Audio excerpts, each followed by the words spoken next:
Blood money buys silence, but it rarely buys compassion. In a ballroom dripping with stolen wealth, a ruthless crime lord's forgotten son rocked alone in the shadows. He was an embarrassment to them, but to a heavy-set waitress with aching feet, he was just a man who needed grounding. Sweat pooled at the base of Beatrice Sullivan's spine, plastering the cheap synthetic fabric of her uniform to her skin.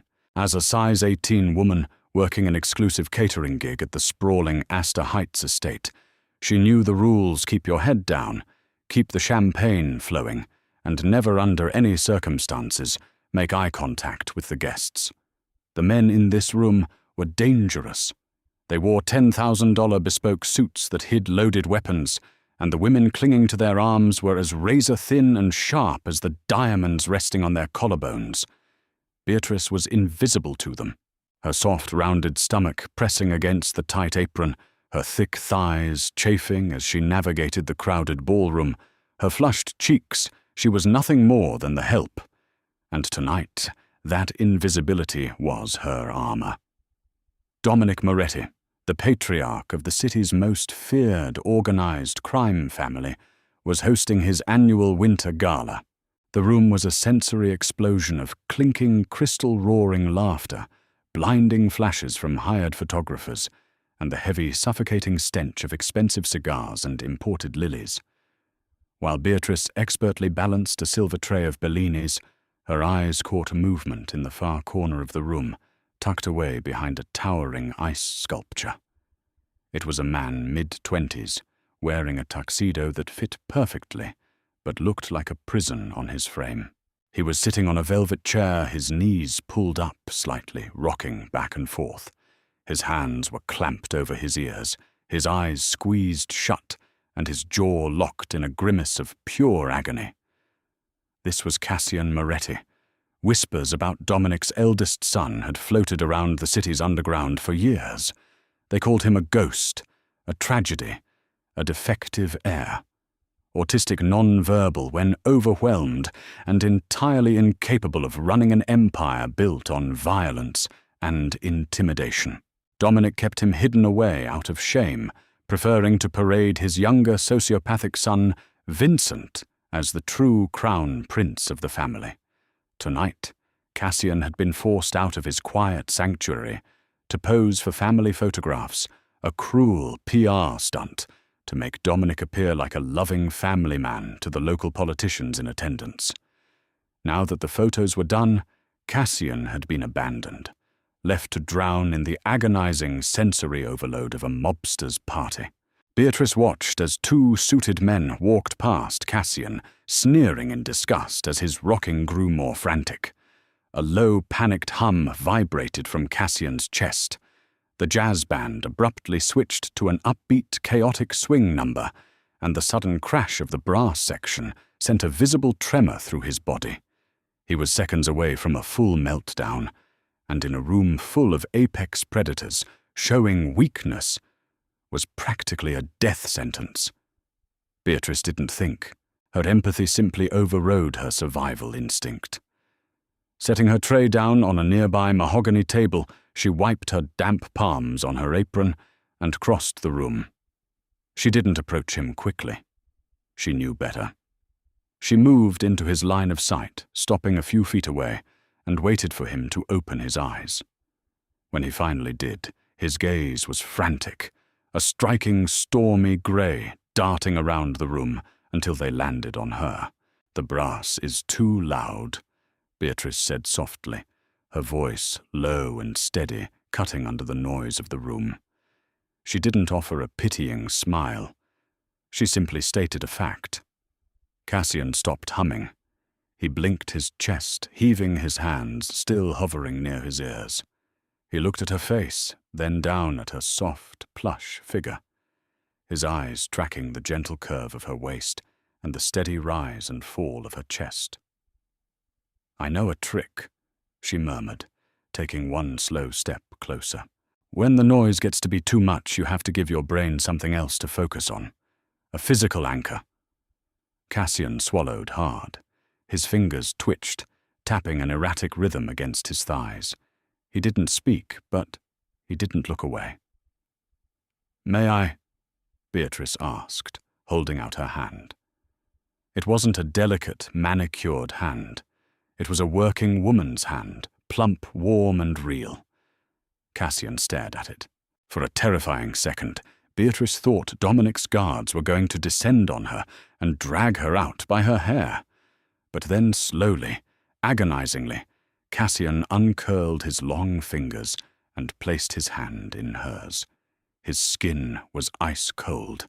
Beatrice gently wrapped her warm fingers around his, applying a firm, deep pressure. Deep pressure therapy, she had read about it once.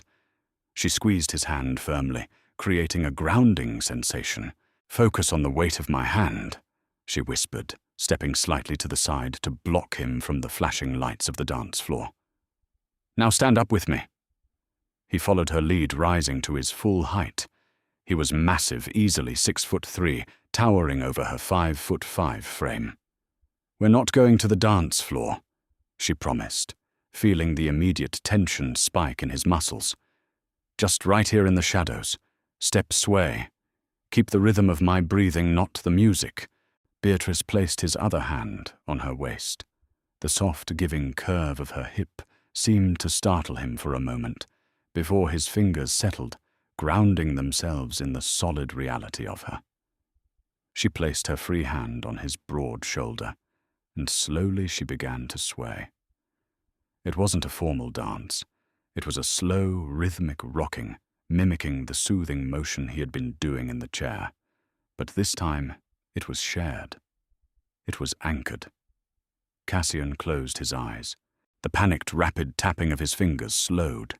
He leaned his weight forward slightly, his forehead coming to rest lightly against the top of her head. He let out a long, shuddering breath, the tension melting from his rigid spine. For 3 minutes, they swayed in the shadows. The untouchable Mafia heir and the invisible heavy-set Waitress. In the protective alcove isolated from the vipers in the room, Cassian found silence. And Beatrice, for the first time all night, felt seen. But in the Moretti Empire, beautiful moments were always the first things to be destroyed. The music shifted again, ending on a harsh, ringing chord. "What the hell do you think you're doing with my brother, you fat cow?" The voice sliced through the moment like a rusted blade. Beatrice flinched, pulling back slightly to see Vincent Moretti standing a few feet away. His designer suit looked painted on his hair, slicked back his dark eyes, brimming with a terrifying mixture of amusement and raw malice. Behind him stood 2 of his father's enforcers, their hands resting lazily near their jacket lapels. Cassian's eyes snapped open.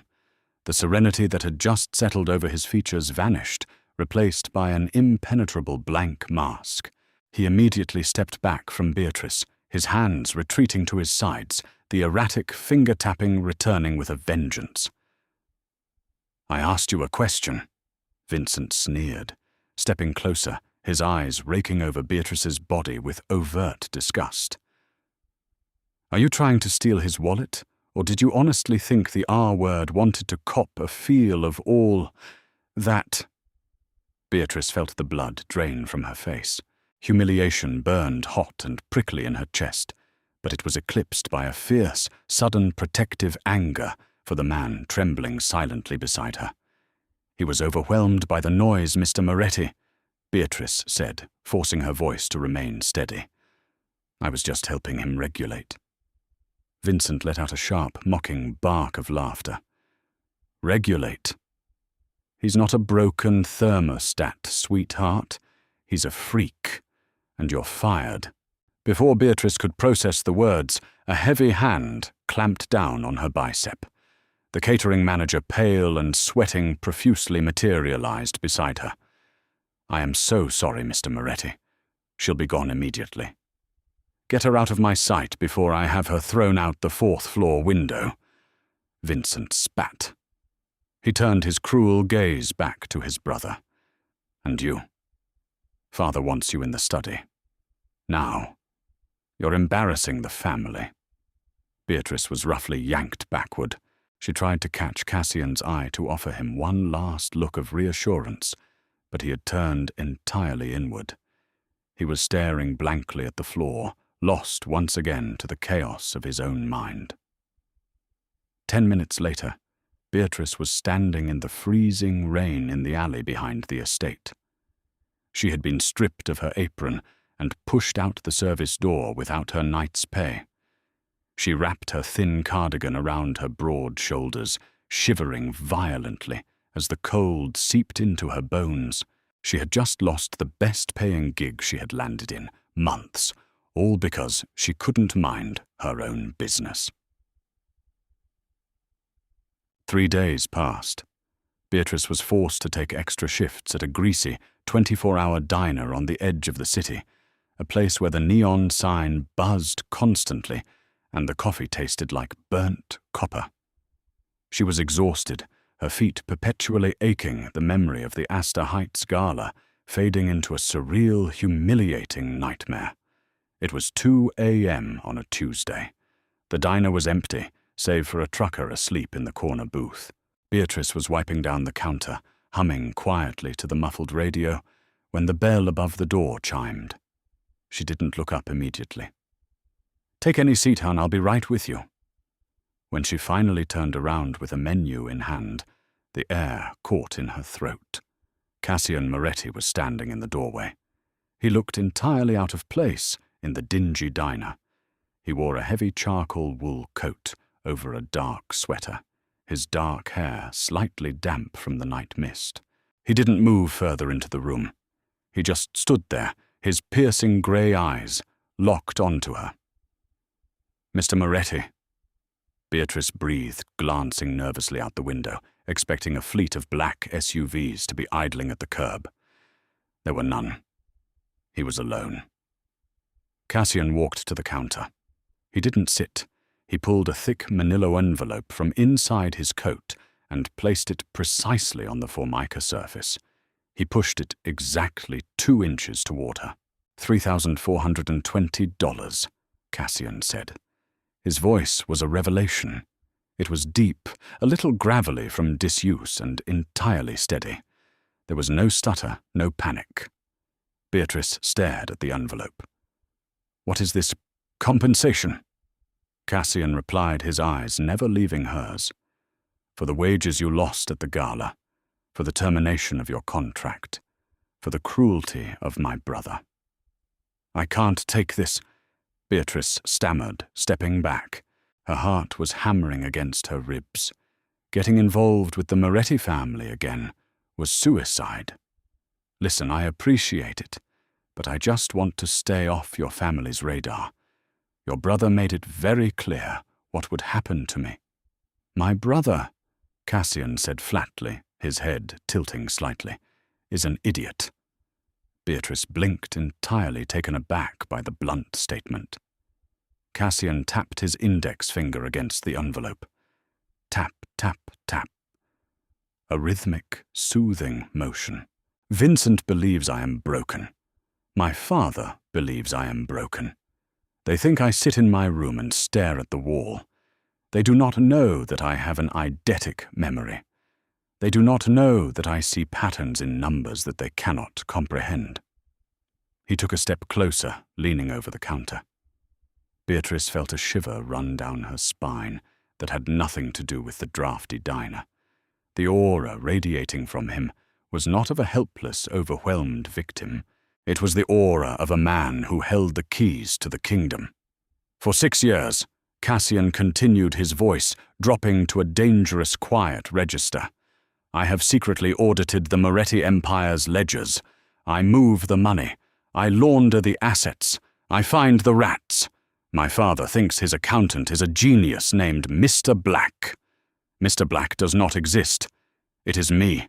I hold every secret, every offshore account, every bribe in the city inside my head." Beatrice gripped the edge of the counter, her knuckles turning white. Why are you telling me this?" "Because Vincent is having you followed," Cassian said simply. The diner suddenly felt entirely devoid of oxygen. "What?" Vincent does not believe in altruism, Cassian explained, his eyes tracking the rapid pulse beating at the base of Beatrice's throat. He saw a woman touch me, calm me, something no one in my family has ever been able to do. He believes you are a spy, a rival family's plant sent to exploit my weakness. He put a hit on you 3 hours ago. Beatrice felt her knees buckle. She grabbed the counter harder to keep from collapsing, her breath coming in short, panicked gasps. Oh my God, I'm just a waitress. I'm a nobody. You have to tell him. I cannot tell him without revealing my own hand, Cassian said. Suddenly he reached out across the counter. He didn't grab her wrists. Instead, he gently placed his large, cold hands over her white-knuckled grip, applying that same deep, grounding pressure she had given him at the gala. Look at me, Beatrice, he commanded softly. She forced her terrified gaze up to his. They ignore me because I am different. They ignore you because of your body. Cassian murmured, his thumb brushing lightly over the back of her hand. But I saw you, and you saw me. I do not let things that belong to me get broken. Beatrice's breath hitched. Things that belong to me. Pack a bag, Cassian said, pulling away and stepping back toward the door. You have 20 minutes before Vincent's men arrive. You are coming with me. Rain lashed against the tinted windows of the armored Mercedes as it tore through the deserted city streets. Inside the cabin, the silence was thick, heavy with unsaid words, and the adrenaline still coursing through Beatrice's veins. She sat rigid in the plush leather seat, her damp clothes clinging uncomfortably to her curves, her mind struggling to process that she was now a fugitive running with a Mafia prince. Cassian drove with terrifying precision. His face was a stoic mask, illuminated by the passing streetlights, his long, pale fingers resting lightly on the steering wheel. There was no trace of the overwhelmed rocking man from the gala. In the quiet, controlled environment of the car, he was entirely present. Where are we going? Beatrice finally whispered, her voice trembling slightly. A secure location in the North Woods. Cassian replied, his tone smooth and reassuring. A property registered to a shell corporation under a fictitious name. Vincent does not know it exists. My father does not know it exists. An hour later, they arrived at a stunning modern cabin constructed of dark wood and floor-to-ceiling glass, hidden deep within a dense pine forest. Inside, the environment was meticulously curated for sensory peace. The lighting was dim and warm, the hum of the appliances was completely silenced, and the air smelled faintly of cedar and rain.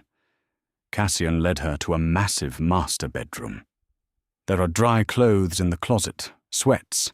They will be large on you, but they are soft. No tags, no harsh seams. Beatrice looked at him, touched by the thoughtful detail. Thank you. When she emerged 20 minutes later, dressed in a pair of high-end cashmere sweatpants and a massive dark hoodie that swallowed her upper body, she found Cassian in the kitchen. He had prepared 2 cups of chamomile tea, setting them precisely in the center of the granite island. He looked up as she walked in. His grey eyes slowly tracked over her, taking in her bare, thick thighs, where the sweatpants bunched the soft curve of her belly under the oversized fabric, and her damp hair falling around her plump, flushed cheeks. Beatrice instinctively crossed her arms over her stomach, a deeply ingrained habit born from years of societal conditioning. She was a big girl in a world that worshipped the frail and the sharp. She didn't belong in a billionaire mobster's hidden sanctuary. Don't do that, Cassian said softly. Beatrice stopped. Do what? Hide. He walked around the island, stopping just inches from her. At the gala, all the women looked like starved birds. Sharp angles, hollow eyes. They looked like they would break if you held them too tight. He reached out his large hands, gently cupping her waist. His thumbs rested just above her hips, pressing into the soft, yielding flesh. The deep pressure instantly sent a wave of calm radiating through her nervous system. "You are soft," he murmured, his voice dropping an octave, his thumbs tracing the curve of her waist. "You are solid. You anchor me, Beatrice. There is nothing about you that needs to be hidden." A tear slipped down Beatrice's cheek, the raw honesty in his voice breaking through years of her built-up insecurities. She uncrossed her arms, letting her hands rest on his broad chest. Beneath the expensive fabric of his sweater, she could feel the steady, rhythmic beating of his heart. "Vincent is going to hunt us down," she whispered the reality of their situation, creeping back into the quiet room. "He won't stop." "I know," Cassian replied, his eyes darkening. "That is why I left the digital breadcrumbs." Beatrice pulled back, slightly confused. "Breadcrumbs? I am not running, Beatrice. I am baiting a trap." Cassian stepped back, picking up a sleek black laptop from the counter. "For 6 years I have gathered the evidence needed to dismantle my father's empire and send Vincent to a federal supermax prison. Tonight, while you were packing your bag, I initiated the final transfer. I drained the Moretti accounts, every offshore haven, every untraceable crypto wallet. It is all gone." Beatrice gasped. "They'll kill you. They have to find me first. And when they do, it will be exactly when and where I want them to." Suddenly the proximity alarm on Cassian's laptop blared a harsh, flashing red light on the screen. No sound, just a visual warning. Cassian's jaw locked. "I expected it to take them until dawn." Cassian noted his voice eerily calm. "Vincent must have leveraged Detective Harrison from the precinct to ping my vehicle's satellite relay." Before Beatrice could panic, the heavy oak front door of the cabin exploded inward in a shower of splinters and reinforced glass. "Well, well, well!" Vincent Moretti stepped over the ruined threshold, a suppressed tactical pistol resting casually in his right hand. Rain dripped from his designer leather jacket. Behind him stood 4 heavily armed enforcers, their weapons raised and trained directly on Cassian and Beatrice. "I have to admit, brother," Vincent sneered, his eyes darting around the luxurious cabin, "I didn't know you had it in you. A secret love nest, and with Shamu no less. I almost respect the sheer weirdness of it." Beatrice shrank back, but Cassian stepped firmly in front of her, entirely shielding her body with his massive frame. He didn't cover his ears. He didn't rock. He stood perfectly still, his posture radiating a terrifying, lethal authority. "You are trespassing, Vincent," Cassian stated, his voice devoid of any emotion.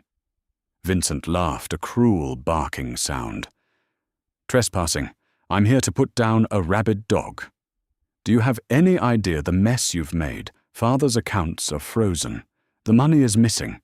And instead of fixing it, the family freak is out here playing house." Vincent raised his gun, pointing it squarely at Cassian's chest. "Tell me the passwords to the offshore accounts, Cassian. Tell me, and I'll make sure the fat girl's death is quick." "There are no passwords, Vincent," Cassian replied, taking a slow, deliberate step forward. The barrel of the gun was now inches from his heart. "The money is not frozen. It is gone, redistributed." Vincent's smile faltered. "What? $500 million? Cassian continued his eidetic memory, rattling off the figures with chilling precision. "Donated to various shell charities that secretly fund the city's underfunded legal defense networks. The ledgers detailing your extortion rackets, your hits, and your bribery network were simultaneously emailed to the FBI director, the district attorney, and the Internal Affairs Division." "You're lying," Vincent spat his hand, shaking slightly. "You're a R-tard. You can't even tie your own shoes when the music is too loud. My neurological profile makes me sensitive to sensory input," Cassian corrected his eyes, locking onto Vincent's with predatory intensity. It also makes me a savant with data. I see the world in systems, Vincent, and your system was profoundly flawed. You relied on fear. Fear is a volatile currency. Cassian glanced briefly at the 4 enforcers standing behind his brother. Loyalty, however, can be purchased. Isn't that right, gentlemen? Vincent frowned, glancing over his shoulder.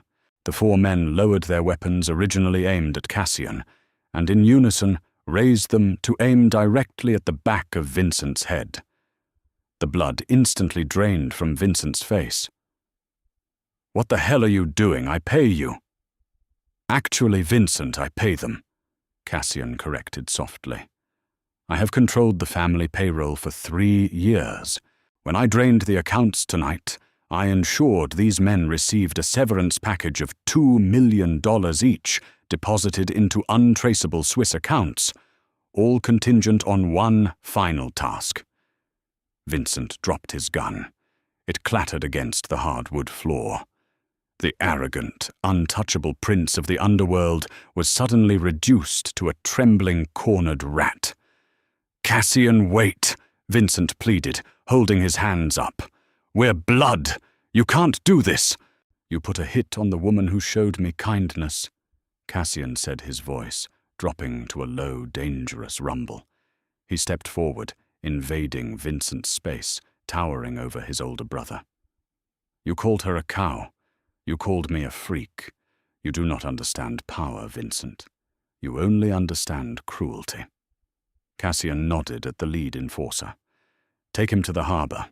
The feds will be raiding his penthouse in 20 minutes. Leave him tied to the docks with a bow on his head for Director Reynolds." "Yes, Mr. Moretti." The enforcer grunted. They grabbed Vincent by the arms, dragging him kicking and screaming out into the pouring rain. "Cassian, your dead father will kill you." Vincent's screams faded as they threw him into the back of an SUV, the doors slamming shut with a heavy thud. The sound of tires peeling out on the wet gravel echoed through the forest, leaving the cabin in sudden, profound silence. Cassian stood near the broken doorway for a long moment, the cool night air blowing in. He closed his eyes, and Beatrice watched as his fingers began a slow, rhythmic tap against his thigh. The adrenaline was fading, and the sensory input of the broken door, the rain and the shouting was beginning to catch up with him. Beatrice didn't hesitate. She walked over the shattered glass, closing the distance between them. She reached out, wrapping her warm, soft hands around his large, cold ones, applying that deep, grounding pressure. Cassian let out a shaky breath, leaning forward until his forehead rested against hers. "Is it over?" Beatrice whispered, her thumbs stroking his knuckles. "My father called me an hour before you arrived at the diner." Cassian murmured, his eyes closed. "He received a copy of the ledgers. He has agreed to step down and retire to Sicily. He knows if he stays, he will go to prison." He opened his eyes, the stormy grey softening, as he looked down at her. "The family is mine now. The legitimate businesses, the resources, the power. But I do not want to rule alone." Beatrice looked at him, her heart swelling with an emotion so fierce it stole her breath. She wasn't an invisible waitress anymore. She wasn't a girl hiding her body in the shadows. She was the anchor to the most powerful man in the city. "I don't know anything about running a syndicate," she said, a small, genuine smile playing on her lips. "I have enough intelligence for both of us," Cassian replied, a rare, breathtaking smile breaking across his stoic features. He wrapped his arms around her waist, pulling her flush against his solid body, burying his face in her soft neck. "I just need my anchor." And there, amidst the shattered glass and the remnants of a fallen empire, the broken Mafia heir held his beautiful soft queen, ready to build a new world in the quiet. Did Cassian's brilliant revenge and his protective love for Beatrice leave you breathless. True power isn't always loud, and true beauty doesn't fit a mold. If you loved this intense, swoon-worthy Mafia romance story, hit that like button right now. Don't forget to share this video with your fellow romance readers and subscribe to our channel for more thrilling, dramatic, and emotional audio stories. Drop a comment below with your favorite plot twist. See you next time.